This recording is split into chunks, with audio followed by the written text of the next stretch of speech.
Jai Ma Kamakhya, Jai Ma Tara, Jai Bhaira Baba. Um, I come before you after quite some days as I was traveling and busy in my own sadhanas. Uh, I had been to, I was in Kashi for last quite a few days. We had made an offering to the Vatuk Bhairava temple in Kashi of a Trishul and a Khappar and a Mukut to Bhagavan Vatuk Bhairava. And there was a retreat in which I was busy conducting that. On the night of Kal Bhairav Ashtami, I was inside the Kal Bhairav temple. It was an absolutely stunningly powerful, charged atmosphere and energy there. And I was lucky enough that I could actually sit inside the Garbhagriha and do some sadhana there. It's entirely the blessings of Bhagavan Bhairava that I was allowed to sit there. Arrangements happened in spite of the exceptional crowds. Somebody sort of recognized me and allowed me to kindly sit there and do my japa. It is in this context, though, there is one thing that needs to be said today due to the huge influx of uh, videos and various things. There is always a craze among people that you have to enter the Garbhagriha of the temple, of any temple, so Bhairava temple, for example, only then you attain some Vishesh Punya. It is not like that. The whole area around the Kal Bhairava temple, that whole complex of the temple, even if it's not very large, but on the sides, if you can sit and meditate, is absolutely, absolutely charged with a tremendous power. I know this because I had few months ago, I had the good fortune of going there and completing a 1 lakh mantra japa Anushthan of Bhairava near the temple. It's stunning amount of power. You can just sit there and do your japa or do the Kalbhairava Ashtakam. Maybe at times when the crowd is a little less and after the if you're doing the Ashtakam, by the time you reach the fourth, fifth, or seventh, or eighth, or 10th recitation, you will see that your whole mind and body is flooded with absolute raw power of Bhairava. That temple is completely divine. It's connected to uh, various kinds of siddhas and beings in different realms who are absolutely immersed in the tattva of Bhairava, in meditating on Bhairava in a very advanced condition. Their energies are also connected to that temple. It's powerful. So the idea that you have to forcibly always enter the Garbhagriha and somehow that makes it special is incorrect.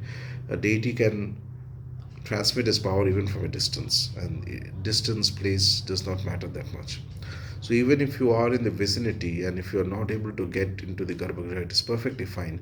From a distance, have darshan, pray to the deity, sit down somewhere and meditate or do any japa or stotra or whatever you are planning to do. If the if the crowd is less and you're allowed to do that, that itself is good enough. This whole newfound fascination that you have to somehow enter and you have to touch, have a sparsha, and all that is all just mental jugglery, nothing else. In earlier times, in fact, there's a very old text I was reading where a great Mahasiddha like Ma Tara of Tarapith used to say that people should not have the Nijarup darshan, and normal people should not have the Nijarup darshan of a deity because it's so powerful. You need to be a very advanced caliber upasaka to take that energy and integrate it into your life. But today, due to various things, what has happened is these processes have become diluted. So, across India, in various temples, be it Kal Bhairava, be it Tarapet, be it different places, uh, everybody and anybody is allowed to have a darshan of the most intense form of the deity, that is the Nijarup darshan of the deity, even with or without sufficient preparation for it. So that dilutes the power that is there present inside a temple over time. It's not a 1 day process. Since things are as they are and there is no easy way to reverse this, so therefore it's ideal that people who visit the temple should have a conscious understanding of what their current state is, how much energy they can take, what is the right way to approach the deity, how much upasana they have been doing. So Taking all this into account, even if you were to sit anywhere near the temple complex and just meditate on the deity, do your mantra, that itself is a powerful sadhana. It is not absolutely necessary that you have to make a line for immediately entering into the garbhagriha, and without that your sadhana is not working. That's just a mental greed and nothing else. Regardless of all this, there is absolutely no doubt that the Kalabhairav temple in Kashi is tremendously unique. The power is unbelievably uh, majestic. It transforms an individual over time. His presence is very, very palpable, especially if you can sit and meditate, if you know how to meditate during the times of the artis, or any other time on the precincts of the temple. It's a little chaotic and crowded, but that's the best place to meditate on Bhairava. Similarly, in the Vatuk Bhairava temple also, there is the whole area is charged with the mantra of Vatuka. If you sit there and keep doing Vatuka mantras, or just take Pradakshina of the main temple of Vatuka Bhairava sufficient number of times, after a point you will feel the energy of Vatuka very, very clearly. It's been for innumerable number of times the Mula Mantra and the Ashtottara Vatuka has been chanted there. So that, and plus the homas and other things that happen. So the whole area is completely charged with the energy of Vatuka Bhairava. There's a difference in the way Vatuka's energy works and Kalbhairava's energy work, but for that you have to, as you keep doing Upasana, you will figure it out yourself. There's a slight difference in the perception from the Upasaka's point of view. Now coming to the other part, for which is the main reason for the video today, I had appealed for not exactly an appeal, but more like we are planning to make some offerings from our side to the great temple of Ma Tara in Tarapith in Birabhum district.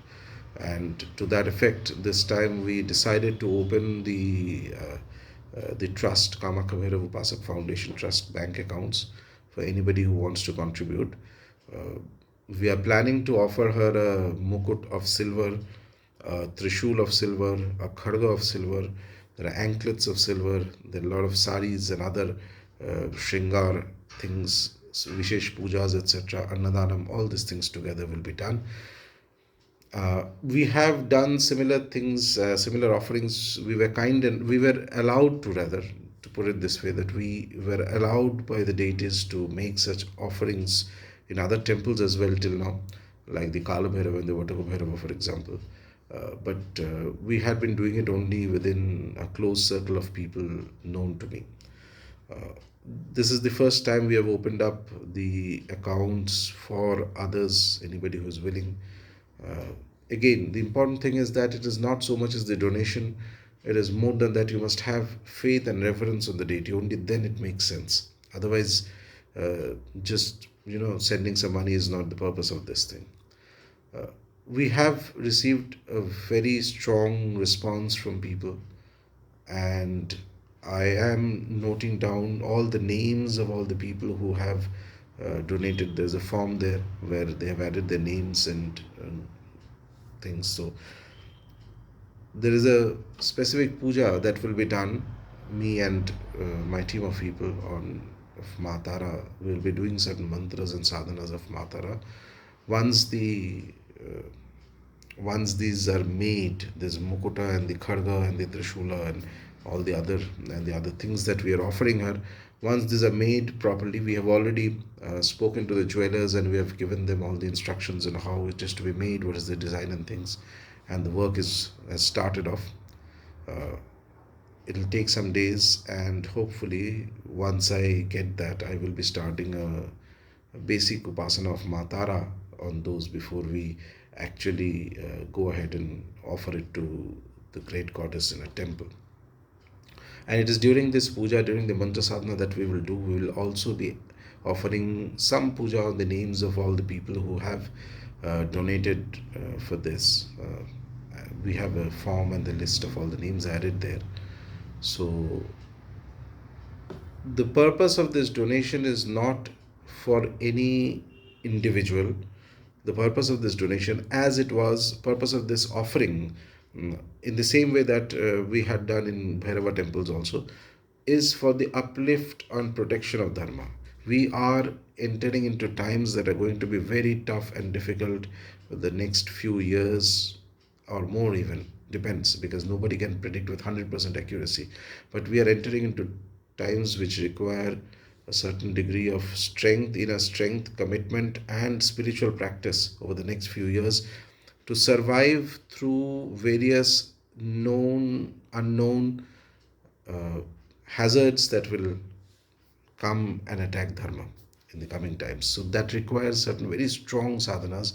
The awakening of deities who are warrior or who have that martial tendency, that tremendous power they have, you have to awaken them slowly and then ask their blessings, very simply seek their blessings, do their upasanas so that they can offer a degree of protection to dharma and dharmic people. It is for this purpose that this offering is being made, and that is why we are doing this puja also. However, as I had mentioned in the post in YouTube, whoever has contributed and whoever's name is present there, I will specifically ensure that that some small puja is done for them, so that they receive the blessings of Ma Tara in this. For contributing in this great endeavor for protection of dharma, because there's nothing, no other aim as noble and as lofty as to do something for the sake of dharma. Individual, though we anyway always do for ourselves, that is there, we always make an effort. But to think of dharma is a rare thing, and it shifts your mind slowly.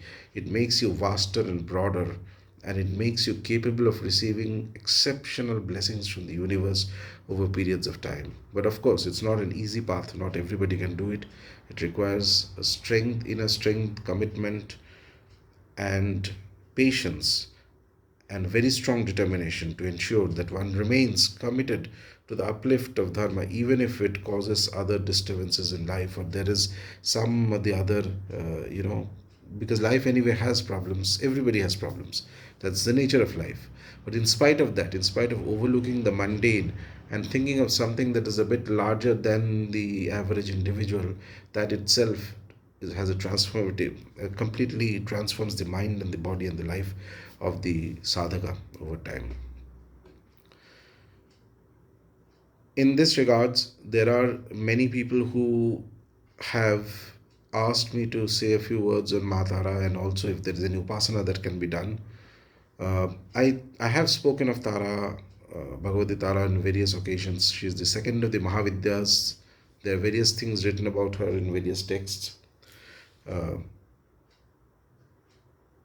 in some ways, the actual upasana of Tara is completely tantric, because it comes her she has links to the Bauddha tantras as well, to the Tibet and other regions where she used to be worshipped.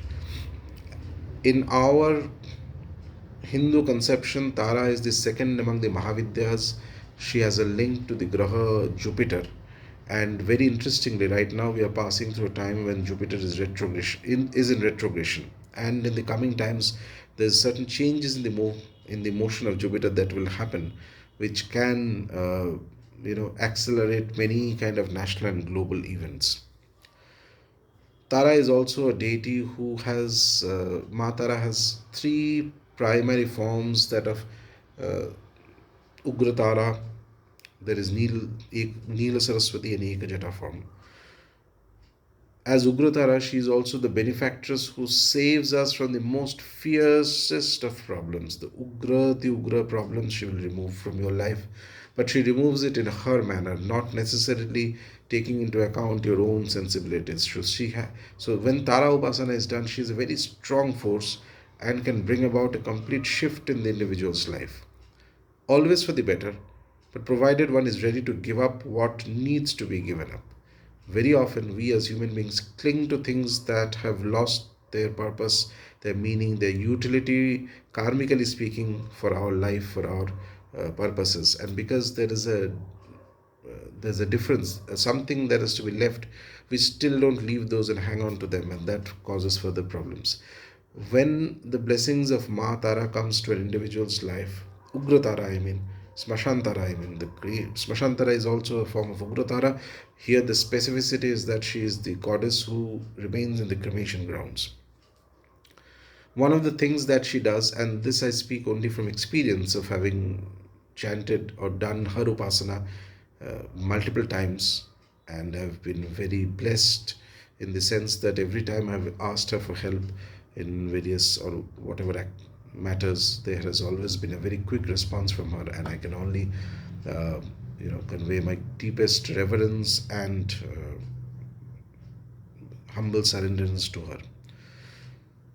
But her activity always starts with a little bit of a like a surgeon's, like a doctor's, like an operation, small amount of operation, something that needs to be removed from life. She's very good in removing that, and this specifically is denoted in her iconography by the presence of scissors in one of her arms that you will notice. Through that, she cuts off the karmas of the individual, which very often translates into removing whoever needs to be removed from the individual's life. She's very good in that.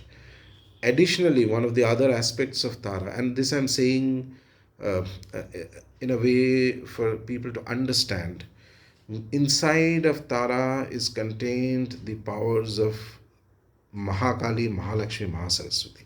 All the three forms who combine together to form Chandi in the Durga Saptashati Chandi Swarup. Same energies are also present inside Tara. All these three primary forms are very well established. Their energies are well established inside the form which we worship as Tara. So when she wants, she can bless an individual with huge amount of material growth, prosperity, wealth, etc. Same time, she can give somebody exceptional amount of knowledge in the form of Neela Saraswati. And this knowledge is not ordinary knowledge. This is a tremendous amount of knowledge on a subject. So much that the other aspect is that whenever this knowledge enters into a Upasaka's consciousness, he or she will be renowned for that.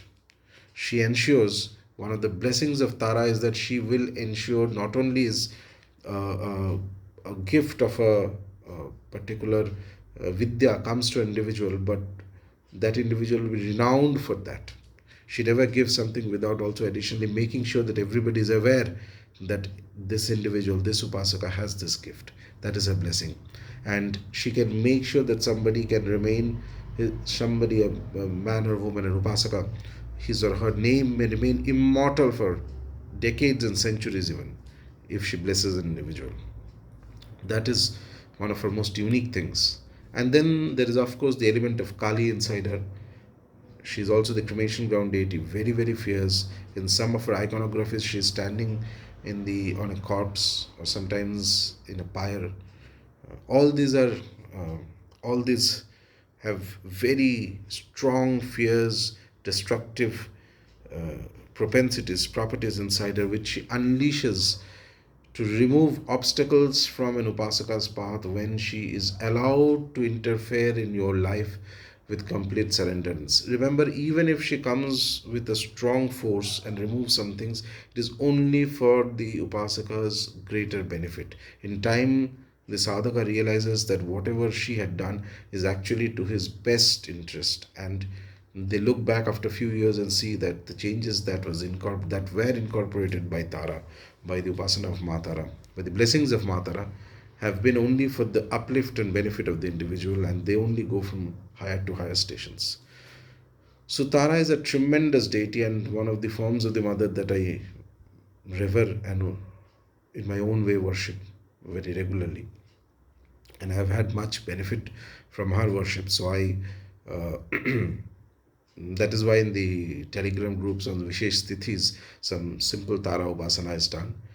However, the actual Upasana of Ma Tara requires Tantra Diksha and Tantric initiation and other methods of doing it.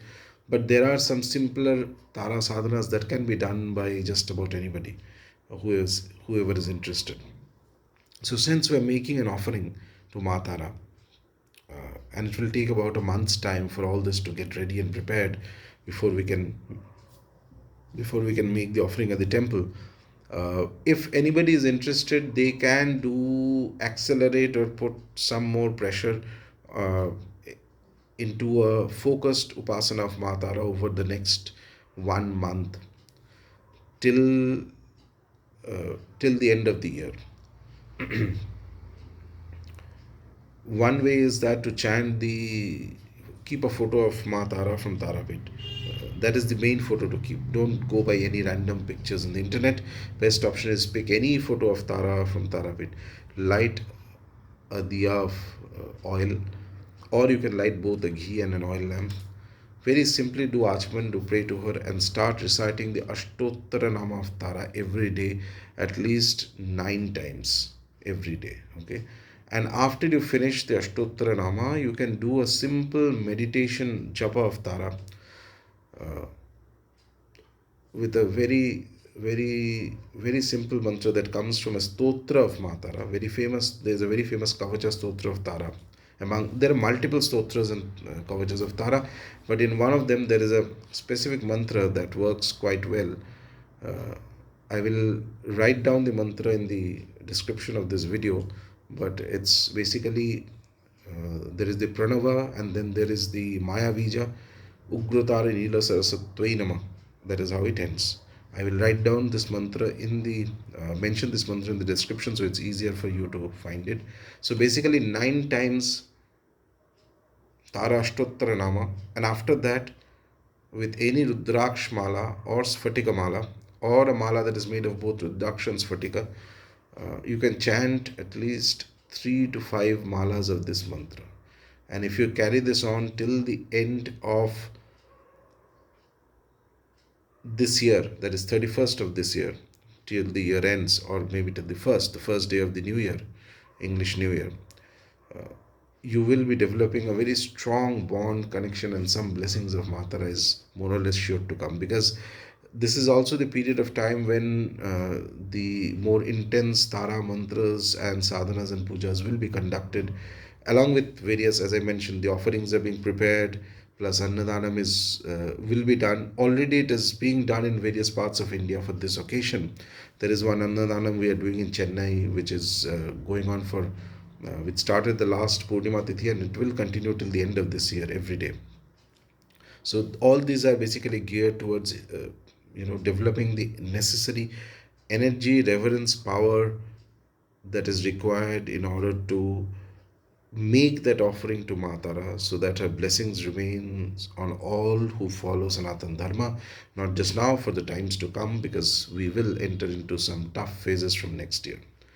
So anybody who is willing, as many people had asked, can do this simple sadhana to Ma Tara, along with whatever Nitya Upasana you do of Bhairava and other deities.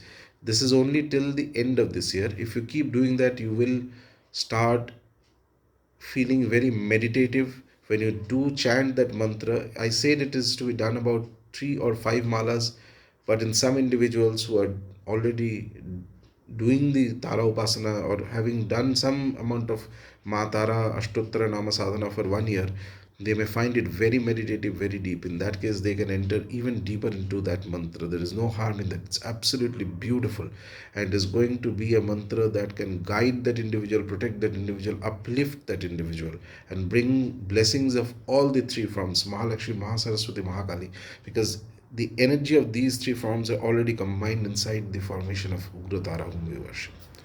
I hope this helps whoever is interested. That's all for now. Jai Ma Tara.